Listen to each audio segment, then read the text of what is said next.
Assalamualaikum warahmatullahi wabarakatuh. Halo teman-teman. Kali ini kita akan bahas latihan soal TWK CPNS 2023 dan video ini video yang ke-64. Buat teman-teman yang mau belajar untuk persiapan CPNS, boleh cek di playlist video aku.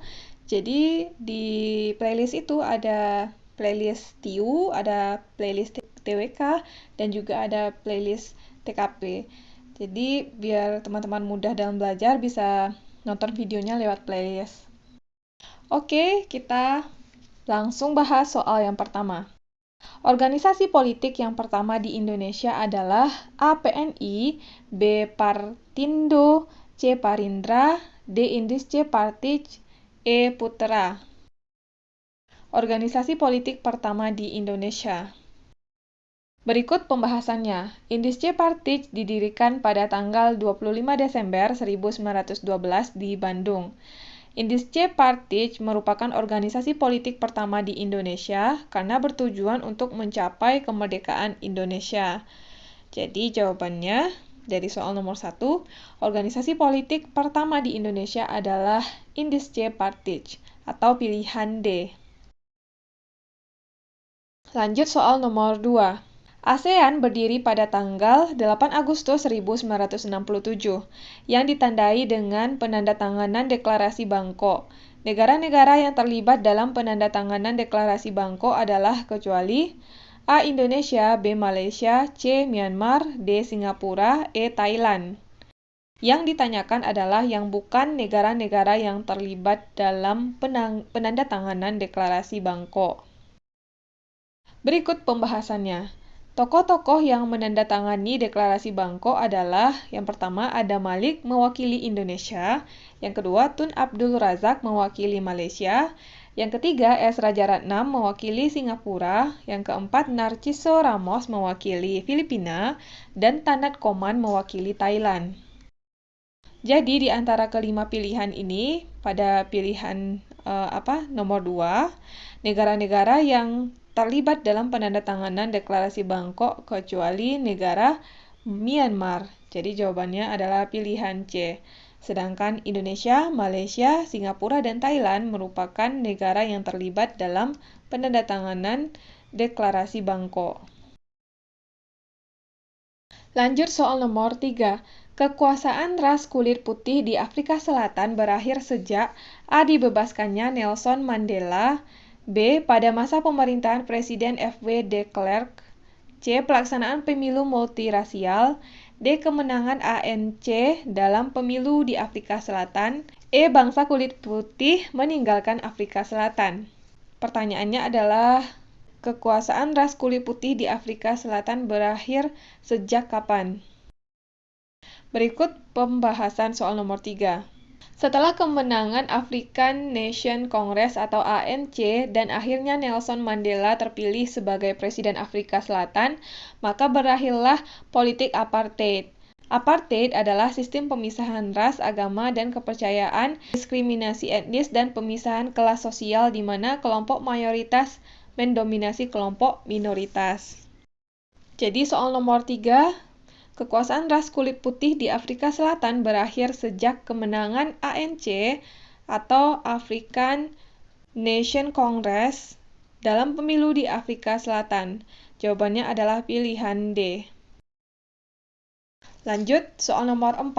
ASEAN merupakan suatu organisasi yang negara-negara anggotanya memfokuskan kerjasama dalam bidang A. Sosial, politik, dan budaya, B. Sosial, budaya, dan hankam, C. Sosial, budaya, dan ekonomi, D. Sosial, budaya, dan militer, E. Sosial, budaya, dan pertahanan.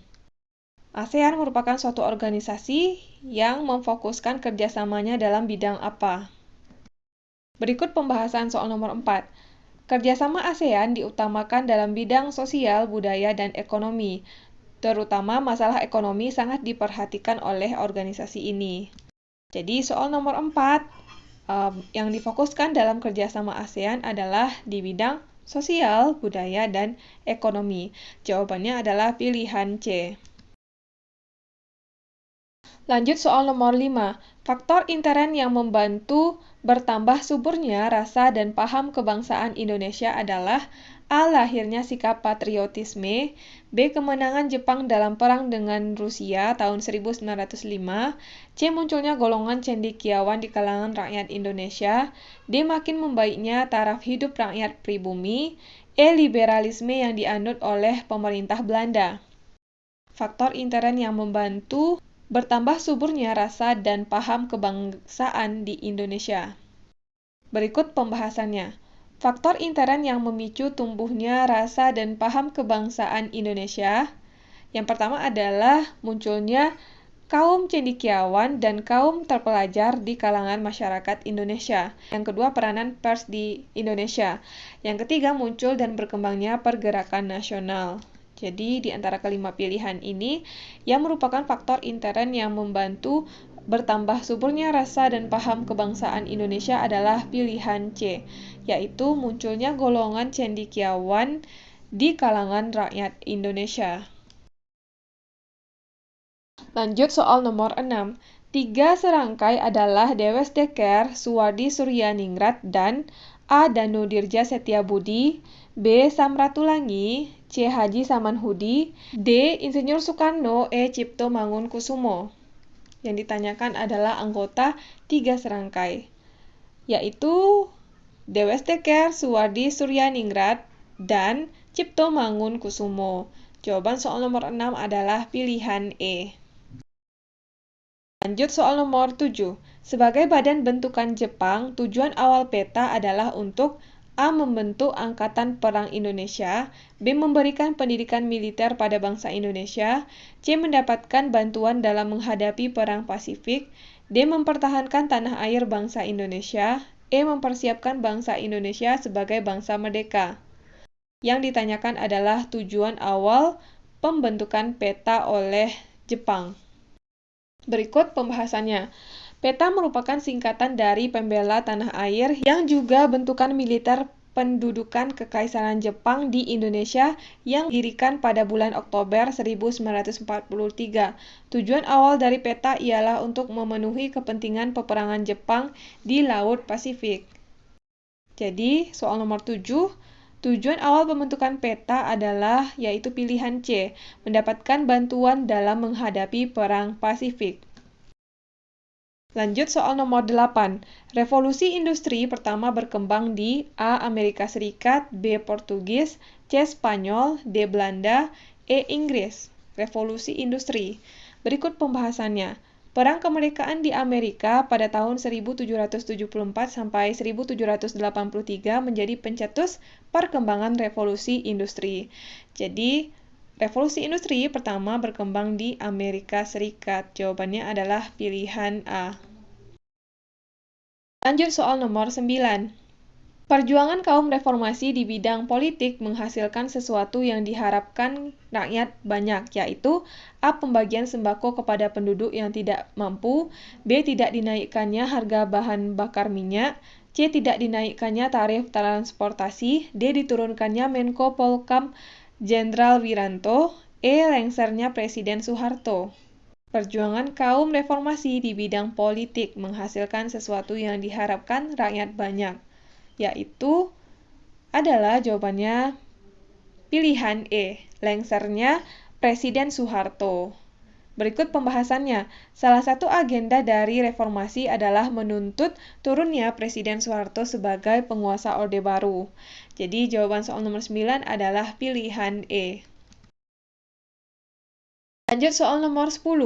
Pada masa reformasi, krisis politik yang berlangsung di Indonesia diawali dengan adanya peristiwa A. Naiknya harga-harga kebutuhan pokok yang semakin memberatkan rakyat, B. Penyimpangan yang banyak terjadi di bidang hukum, C. Kemenangan mutlak Golkar pada pemilu tahun 1997, D. Praktek KKN yang merajalela, E. Keanggotaan MPR dan DPR hanya diduduki oleh kalangan tertentu.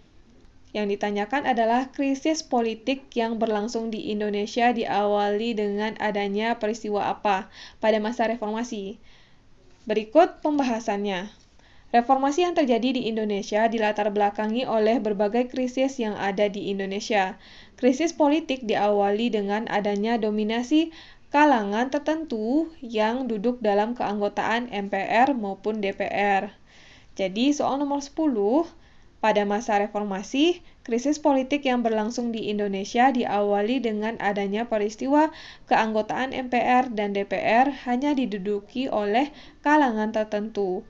Jawaban soal nomor 10 adalah pilihan E. Oke, teman-teman, kita udah selesai bahas 10 soal. Mudah-mudahan video ini bermanfaat untuk teman-teman semuanya. Terima kasih buat yang udah nonton video ini. Sampai ketemu lagi di video selanjutnya.